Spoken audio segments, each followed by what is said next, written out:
Around Dodge City and in the territory on West, there's just one way to handle the killers and the spoilers, and that's with a U.S. Marshal and the smell of Gunsmoke.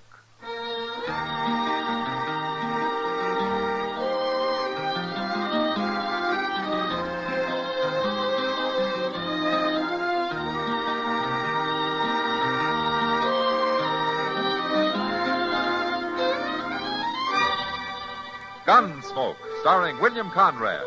The transcribed story of the violence that moved west with young America. And the story of a man who moved with it. I'm that man. Matt Dillon, United States Marshal.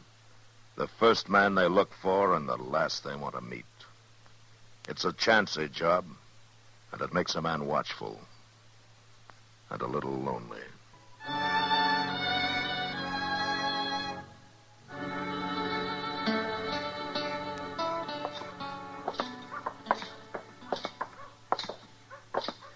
It's a nice, clear evening, Mr. Dillon.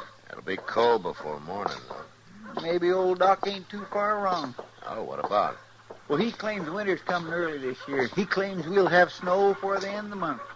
He's just passing along Indian talk, Chester. They're all claiming the same thing. Evening, Marshal. Oh, how are you, Jezra?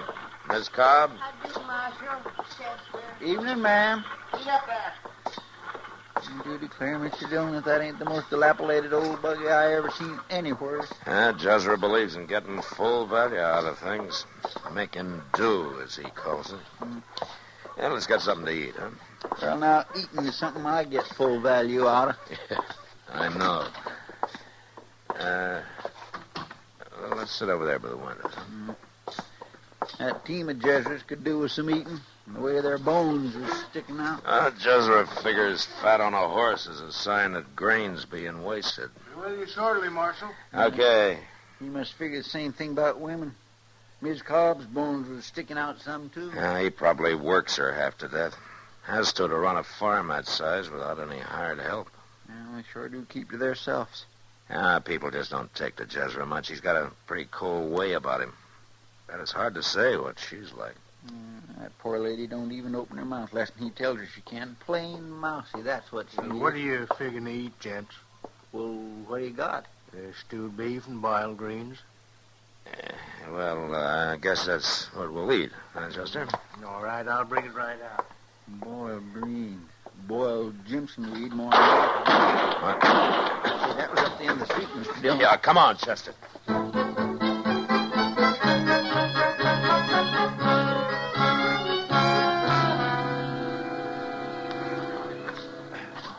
Open up here. Let me through, will you, please? Will you let me through? Hang on to that horse. He's mighty spooky. What's the trouble, Chester? Marshal, you've allowed this town to become a sink of iniquity, a whited sepulchre. Oh, is that so? Town of painted Jezebels, scoundrels, and murdering assassins. The name should be changed to Sodom or Gomorrah. You all right, Miss Cobb? Somebody tried to kill us, Marshal. They were standing right over there in the shadows. Minerva, you'll kind of remember a woman's place. Marshal asked me. Silence. Sorry, Jezra. Did you get a look at him? We did not. The coward struck in the darkness. It was only a miracle we escaped. Any of the rest of you see who fired those shots? Why, you're the law here, Marshal. I demand an accounting of this outrageous assault. Jezra, do you know anybody who might think they got a reason to kill you? I never had an enemy in my life. Well, it looks like you got one now.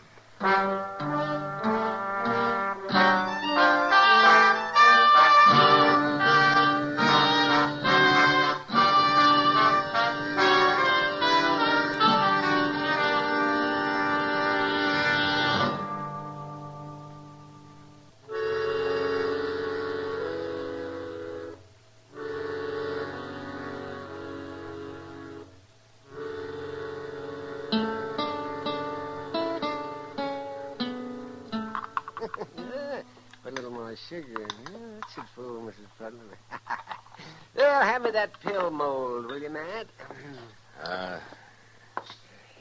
Is this what you mean, Doc? That's it. Thank you.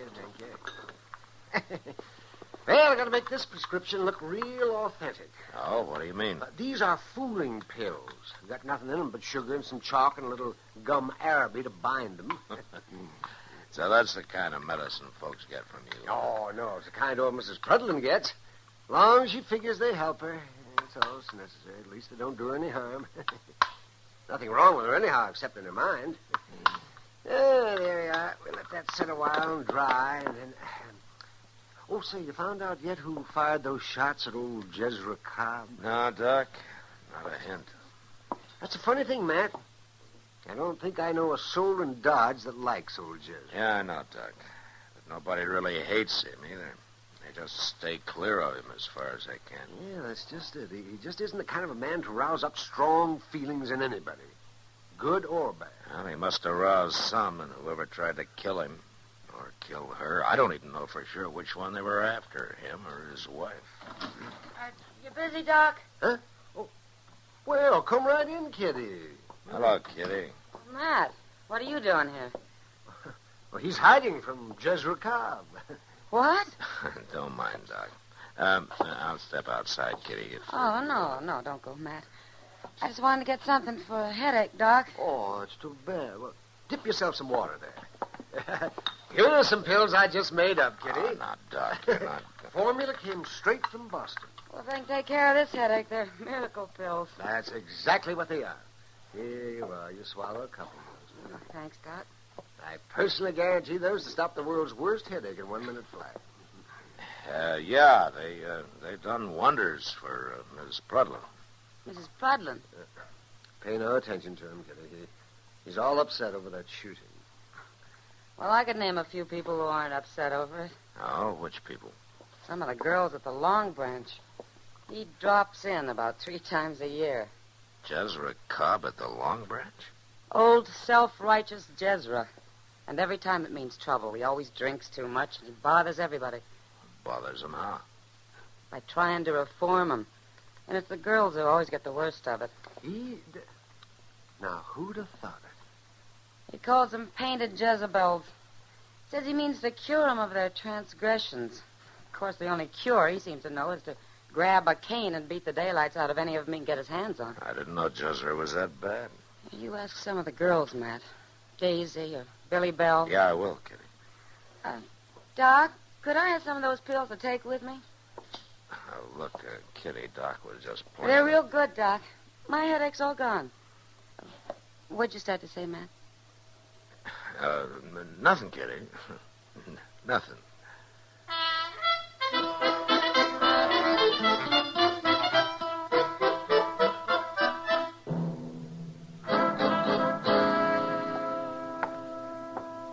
"48 hours, Marshal, and you've accomplished nothing.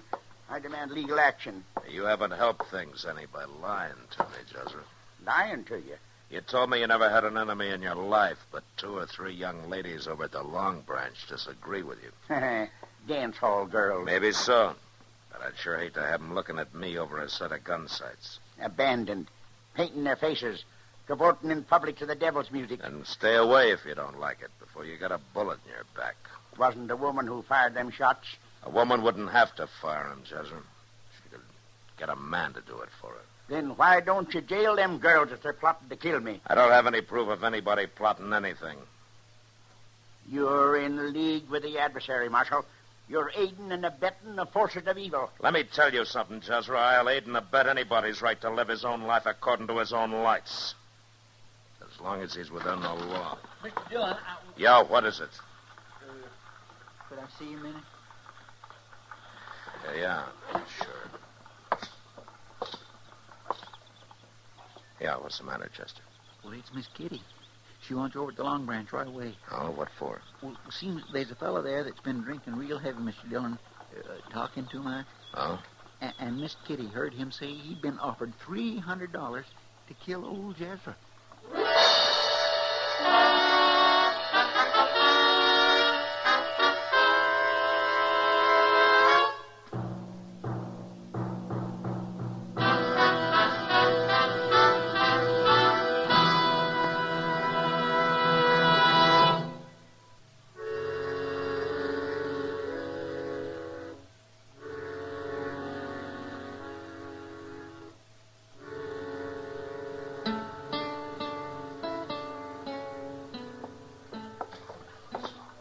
This way, Matt. Right, Kitty. Come on, Chester. Yes, sir. He's playing poker over here with a house dealer and a couple of cowboys. You been in here before? Yeah, just during the last week. He's a drifter, I guess. Goes by the name of Puggy Rado. There. That's him, Matt, on the far side of the table. Uh-huh. He looks like a saddle bum. He was making out real braggy for a while. Fastest gun in Texas, that kind of talk. But I guess he knew he'd gone too far when he said that about Jezra Cobb. He shut up tight right after. All right, Kitty. I'll try to get him away from that table. Wait, Matt. I think he's coming over here. Yeah.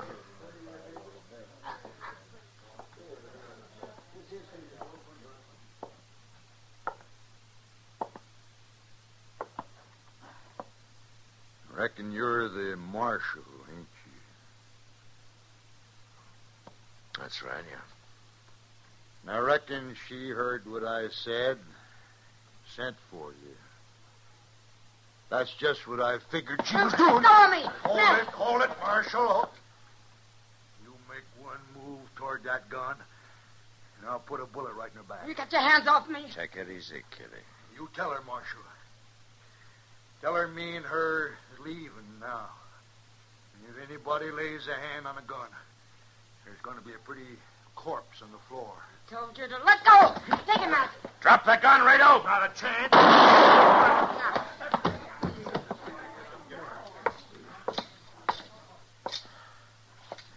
You all right, Kitty? I'm all right. Thanks, Matt. I had to kill him now. There was no time for anything else. Marshal, was that the man? Yeah, it looks that way, Jezra. He was claiming somebody had offered him $300 to kill you. Why, that's the fellow who... Who what, Jezra? Why, he stopped in at my place last week begging a handout. Did you say $300? Yeah, that's right. Well, I got to be getting on home, Marshal. Got stock to tend to. Got a lot of things to tend to. Well, forevermore, what come over him so sudden? I don't know, Chester. But I think I can guess.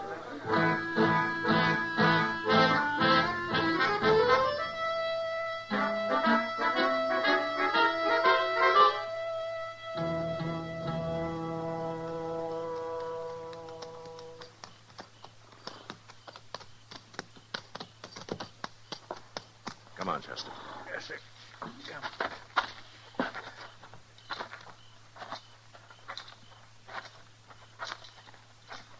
Kind of quiet, Mr. Dillon. Maybe Jezra ain't home yet. There's a light on in the house.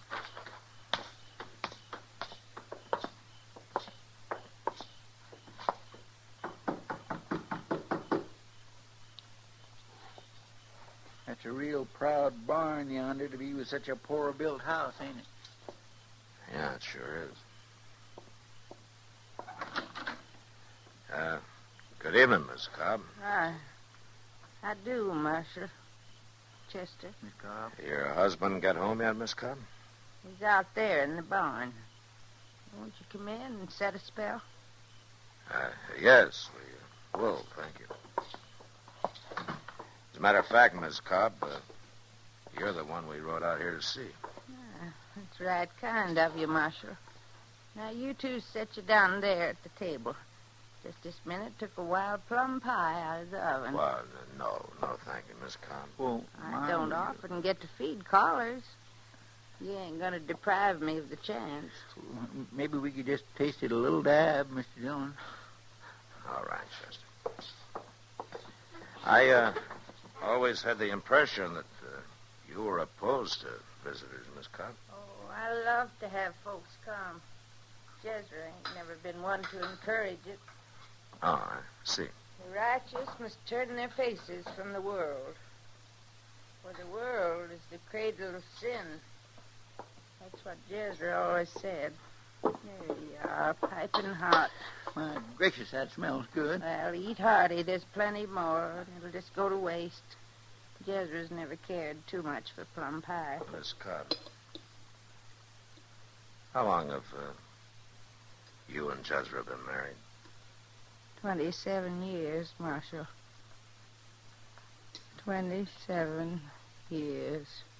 Uh-huh. And over those years, Miss Cobb, how many times did he beat you? Hundreds of times. For my transgressions, he told me. He used to read me from the good book that a husband's got a right to do that. I ain't never learned to read myself. But last month I asked Reverend Blouse, and he said there weren't nothing like that in the good book.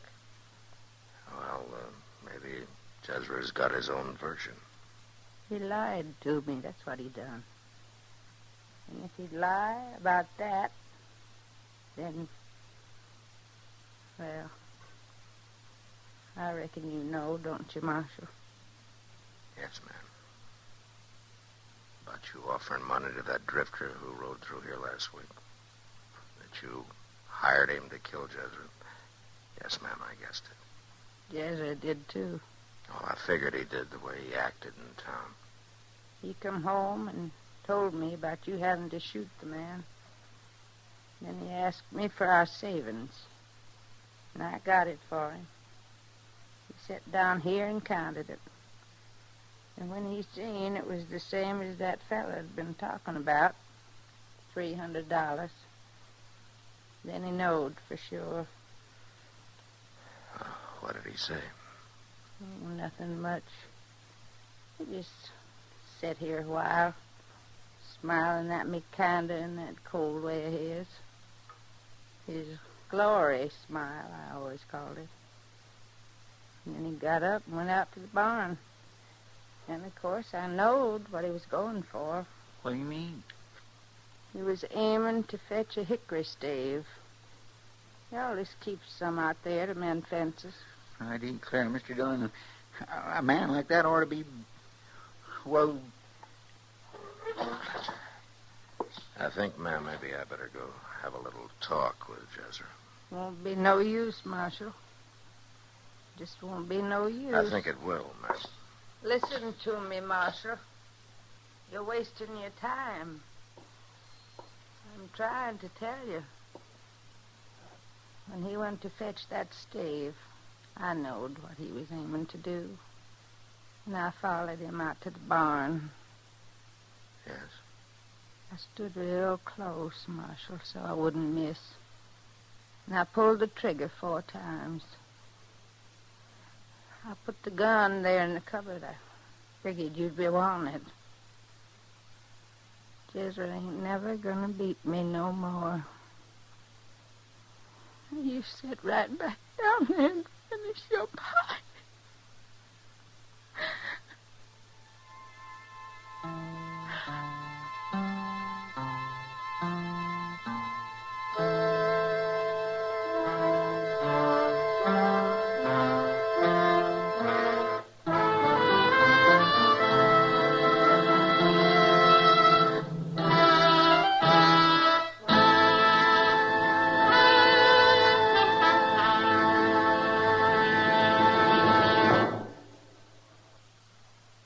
And now, William Conrad. You know, when a bad man riding a good horse came into Dodge looking for trouble, well, likely as not, he got a bullet hole placed in him. And the horse went to the man who did it. And that was the West. Gunsmoke. Produced and directed by Norman MacDonald, stars William Conrad as Matt Dillon, U.S. Marshal. The script was specially written for Gunsmoke by Les Crutchfield, with editorial supervision by John Meston. The music was composed and conducted by Rex Corey. Sound patterns by Ray Kemper and Bill James. Featured in the cast were Virginia Gregg, Ralph Moody, Don Diamond, and John Daner. Parley Bear is Chester, Howard McNear is Doc, and Georgia Ellis is Kitty. Join us again next week for another specially transcribed story on Gunsmoke.